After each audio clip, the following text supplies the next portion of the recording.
Ribuan pasien positif COVID-19 masih dirawat di Rumah Sakit Darurat Wisma Atlet. Peningkatan pasien terjadi pasca libur panjang akhir Oktober lalu. Dan berikut laporan dari Vicky Rian di Wisma Atlet Kemayoran.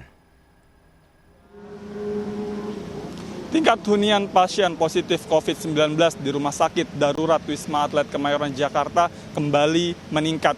Tercatat hingga Senin pagi 1.569 pasien positif masih menjalani perawatan di Rumah Sakit Darurat Wisma Atlet Kemayoran Jakarta ini. Angka tersebut meningkat 37 orang jika dibandingkan hari sebelumnya.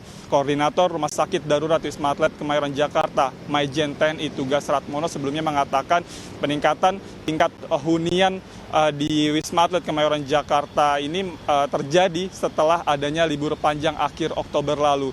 Jika sebelum libur panjang, tingkat hunian di Tower 6 dan 7 yang merupakan tempat perawatan bagi para pasien positif dengan gejala ringan dan sedang ini hanya 32%, namun kini angkanya mencapai 53,8%. Sementara untuk di Tower 4 dan 5 yang merupakan flat isolasi mandiri bagi para pasien tanpa gejala, ini juga meningkat menjadi 27% dari sebelumnya hanya 17%.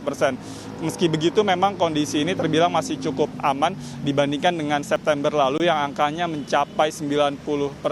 Masyarakat pun terus diimbau untuk selalu menerapkan protokol kesehatan dengan baik sehingga angka COVID-19 di Indonesia dapat menurun. Dari Jakarta, Vicky Rian, Jemi Jasin, Bayu Anggara, iNews melaporkan.